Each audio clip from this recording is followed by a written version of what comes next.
UFC 328-এ খামজাত চিমায়েভ versus সন স্টিকল্যান্ডের fight হয়েছিল। সন স্টিকল্যান্ড একটা American, UFC একটা আমেরিকান কোম্পানি এবং সেখানকার প্রতিটা রেফারিও আমেরিকান। হয়তো সেই জন্যই খামজাত চিমায়েভ ফাইটটা হেরে গেছে। না না, এটা আমি বলছি না, এটা নিজে বলছে খামজাত চিমায়েভ। এবং শুধুমাত্র তাই না, এছাড়া রয়েছে এই ভিডিওতে আরেকটা অন্যতম টপিক, সেটা হচ্ছে ইউএফসির এই রবিবারে হতে চলেছে সং ইয়াডং ভার্সেস ডিভেসন ফিগারোর একটা ফাইট নাইট। এবার সেই ফাইনালে কাদের কাদের ফাইট হবে এবং সেই ফাইটগুলির উপর একটা ছোট্ট প্রেডিকশন দেবো এবং কারা জিতবে এবং কী করে জিতবে সেটাও বলবো। ভিডিওটা পুরো দেখুন। তবে তার আগে যদি ভিডিওটা ভালো লাগে তাহলে অবশ্যই একটা লাইক করে দেবেন, চ্যানেলটিকে একটা সাবস্ক্রাইব করে দেবেন এবং বাংলাতে এর ভিডিও দেখতে পছন্দ করে তাদেরকে অবশ্যই চ্যানেলটা শেয়ার করে দেবেন। চলুন শুরু করা হোক ভিডিওটা। ফার্স্ট টপিক হচ্ছে খামজাত চিমায়েভ। খামজাত চিমায়েভ UFC 328-এ তার ফার্স্ট টাইটেল ডিফেন্সটাকে সাকসেসফুলি করতে পারেনি সন স্টিকল্যান্ডের এগেনস্টে। তাই জন্য সে এখন একটার পর একটা বাহানা দিতে চলছে। সে এটা বলছে যে ইউএফসি একটা আমেরিকান কোম্পানি, সন স্টিকল্যান্ড একটা আমেরিকান গায় এবং সেখানকার প্রতিটা রেফারিও আমেরিকান। তাই জন্য তাকে জেনে শুনে স্প্লিট ডিসিশনে ফাইটটা তাকে হারিয়ে দেওয়া হয়েছে, নইলে সেই ফাইটটা জিত। তো আমি এর উপরে বলে রাখি, ভাই তুই কে রে? সত্যি করে বলতো, তুই সন স্টিকল্যান্ডের মতো ফাইটারের কাছে লিটারেলি বার আনলিমিটেড টাইম জ্যাক্স খেয়েছিস। তো টোটাল স্ট্রাইক সন স্টিকল্যান্ডের থেকে কম। তুই 12টা থেকে 15টা তুই টেক ডাউন অ্যাটেম্প্ট করেছিস, কিন্তু একটাও সাকসেসফুলি করতে পারিসনি। এবং শুধুমাত্র তাই না, তুই রাউন্ড পর রাউন্ড সব থেকে বেশি ড্যামেজও নিয়েছিস। তাই তুই কীভাবে বলতে পারিস যে সন স্টিকল্যান্ড জোর চুরি করে জিতেছে? ভাই তুই খেলতে পারিসনি। লিটারেলি খামজাত চিমায়েভ সন স্টিকল্যান্ডের এগেনস্টে টিকতে পারেনি, এটাই সত্যি কথা। সে যতই বাহানা মেরে দিই। আর বাকি যারা বলছে যে খামজাত চিমায়েভ ঠিক বলছে, আমি তাদেরকে এটাই বলবো, ভাই তোরা ইউএফসি দেখা ছেড়ে দে, তোদের জন্য ডাব্লিউডাব্লিউই পড়ে আছে, তোরা ওইগুলোকে গিয়ে দেখ। ইউএফসি এইসবের জন্য নয়। ইউএফসি রিয়েল কমব্যাট স্পোর্টস, যেখানে রিয়েল ফাইট হয়। আর এখানে এরকম বাহানা সোশ্যাল মিডিয়াতেই শুনতে ভালো লাগে, নাকি অক্টাগনে। এখন সেই রিম্যাচের জন্য উঠে পড়ে লেগেছে, কিন্তু দেখা যাক রিম্যাচ সে পায় কিনা।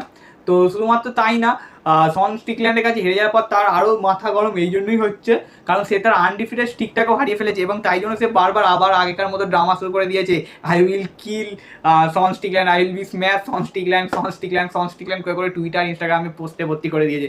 ভাই আর রিম্যাচ চাই না খামজাত চিমায়েভ ভার্সেস সন স্টিকল্যান্ডের। এবার নাসরউদ্দিন ইমভকে আন, সে ডিজার্ভ করে টাইটেল শট। নাসরউদ্দিন ইমভ ভার্সেস সন স্টিকল্যান্ডের ফাইটটা যে জিতবে, সে যদি খামজাত চিমায়েভের সাথে খেলে সেটা একটা ভালো লজিক ক্রিয়েট করবে। কিন্তু আবার রিম্যাচ দেওয়ার পরপর হেরে গিয়েও, এরকমভাবে ব্রুটালি হেরে গিয়েও আমার মনে হয় না যে এটা ডিজার্ভ করে বলে সে টাইটেল শটটা। চলুন বাদ দিন সব টপিক, তারপরের টপিক আমরা যাচ্ছি।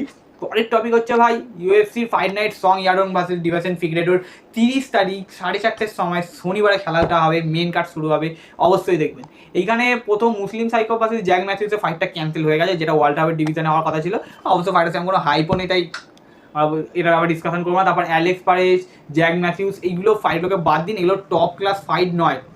এই ফাইনালে সত্যি কথা 4টেই ফাইট আছে যেগুলো আপনারা দেখতে পারেন এবং ভালো লাগবে। এই ফাইটগুলো ভালো লাগবে, 4টেই ভালো ফাইট আছে। পিছন দিক দিয়ে 4 নম্বর হচ্ছে কাই আতুকারা ভার্সেস ক্যামেরুন স্মুথারম্যান। এটা বন্টম ওয়েটে ফাইটটা হবে। তো আমি বলে দিই, কাই আতুকারা একটা বিশাল হাইপ নিয়ে ইউএফসিতে এসেছিল। সে ইউএফসি বাইরে থেকে এসেছিল, কিন্তু বিশাল একটা হিউজ হাইপ ছিল। সে ফার্স্ট ফাইট জানেন কার সাথে করে? ডাইরেক্ট করে ফ্লাইওয়েট ডিভিশন চ্যাম্পিয়ন অ্যালেকজান্ডার প্যান্টোজার সাথে, ফরমার চ্যাম্পিয়ন অ্যালেকজান্ডার প্যান্টোজার সাথে সে ফাইট করে। বাট আমরা সবাই জানি ইউএফসির খেলোয়াড়রা হাতে পাচ্ছে না, তো ইউএফসি বাইরেকার খেলোয়াড়রা কী করে হারাবে? সে সেখানে লস নেয়। তারপর সে আরেকটা তার পরের ফাইটটা করে টিম এলটের এগেন্সে, তার সেকেন্ড ফাইট আসে, সেখানেও হেরে যায়। মানে লিটারেলি ফ্লাইওয়েট ডিভিশনে পরপর 2টো ফাইট সে লস্ট করে। তারপর সে বন্টম ওয়েটে চলে আসে এবং বন্টম ওয়েটে সে ফাইট পায় ক্যামেরুন স্মুথারম্যানের সাথে। ঠিকই আছে, কাই আতুকারা যে হিসেবে হাইপ আনছিল, লোকেরা যা বলছিল বলুক, বাট সে লিটারেলি একদম ইউএফসির টপ ক্লাস ফাইটার নয়, এটা তার প্রমাণ। তারপরে আসছে আমার সত্যি এই ফাইটটা লিটারেলি খুব এক্সাইটিং ইভেন্ট। আমি এই ইভেন্টটা পুরোটাই দেখছি শুধুমাত্র এই ফাইটের জন্য। এই হেভিওয়েট ডিভিশনে এই হবে এই ফাইটটা। এর মধ্যে সেরগাই পাভলোভিচ ভার্সেস স্টেলান টেক্সারিয়ার ফাইটটা হবে। লিটারেলি এই ফাইটটা একটা গুড ফাইট, কারণ আমি বলছি সেরগাই পাভলোভিচকে সেকেন্ড ব্রক লেসনার বলা হচ্ছিল। লিটারেলি ফাইটারটার হ্যান্ড একটা স্ট্রং হ্যান্ড ক্যারি করে। 20টা ফাইট করেছে, মাত্র সে 3টে হেরেছে, ওর মধ্যে 15টা ফাইট সে ফিনিশ করেছে। এবং শুধুমাত্র তাই না, তার বেশিরভাগ ফিনিশ এসেছে ফার্স্ট রাউন্ডে। লিটারেলি ফার্স্ট রাউন্ডে শুধু নকআউট মেশিন। সে বড় বড় খেলোয়াড়কে হারিয়েছে, ওয়ার্ল্ড অ্যাকোস্টাকে হারিয়েছে, কিউটেস ব্লেডসকে হারিয়েছে, ডেরিক লুইসকে হারিয়েছে, তারপর টাইট উইজবাকে হারিয়েছে। এবং শুধুমাত্র না তাই না, সে টম অ্যাসপিনাল এবং আলেকজান্ডার ভলকভের মতো ফাইটারের সাথেও ফাইট করেছে। তার রিজিউম ডিপ ওয়াটারকে গেছে বলতে পারেন, ডিপ ওয়াটারে গেছে। অন্যদিকে রয়েছে টেলসন টেক্সারিয়াস, ভাই না নটা উইন একটা লস, এবং তার কেরিয়ার এখনও পর্যন্ত সেই ডিপ ওয়াটারে যায়নি যেটা পাভলোভিচের গেছে। এর টাইট উইজবাকে হারিয়েছে, বাট ডেরিক লুইসের কাছে ফার্স্ট রাউন্ডে 35 সেকেন্ডে নকআউট হয়েছে। কিন্তু আমি ফাইটটা দেখেছিলাম, ওটা আর্লি স্টপেজ ছিল, কেউ মানো কি নাই মানো, এটাই সত্যি। আমার নইলে এই ফাইটটা আরেকটু চলতো। সে জাস্টিন টাফাকেও হারিয়েছে, বাট সে এখন ডিপ ওয়াটারে ইউএফসি রিয়েল হেভিওয়েট ডিভিশনে ফাইটই করেনি। এবং যদি তার কথা বলেন, সে এখন অ্যালেক্স পায়রার সাথে ট্রেন করছে, আর সেখানে সে থেমে থাকেনি। সে লিটারেলি এখনকার দিনে এবং অফ অল টাইমও বলতে পারেন সব থেকে লম্বা খেলোয়াড়। হ্যাঁ বন্ধু, টেলেসন টেক্সেরিয়া ইউএফসির হেভি ডিভিশন এখনো পর্যন্ত সব থেকে লম্বা ফাইটার, এবং তার হাইট হচ্ছে 6 ফুট 7 ইঞ্চি আর বয়স মাত্র 26। সে লিটারেলি একটা ইউএফসির one of the biggest heavyweight star হতে পারে, এবং সে রিসেন্ট টাইমে পারেরার সাথে ট্রেন করছে। তো এটা দেখা যাক তা সে কি সের্গেই পাভলোভিচকে হারাতে পারে কি পারে না। তারপর আমরা যাবো মেন ইভেন্টে জ্যাং মিনহাংয়ের সাথে ফাইট হবে অ্যালোনজো মেনফিল্ডের কেরিয়ার সেরকম একটা টপ ক্লাস না, বাট জ্যাং মিনহাংকে ইউএফসি একটা লম্বা পুশ করতে চেয়েছিল। সে চায়না থেকে সেই খেলোয়াড়টা আসে, এবং ইউএফসি চেয়েছিল তাকে একটা বড় লেভেলের স্টার বানানোর। বাট সে অবশ্য বানাবেই না কেন, সে লিটারেলি সে 12টা উইনিং স্টিকে ছিল, 12টার মধ্যে সে 12খানা ফাইট ফিনিশ করেছে।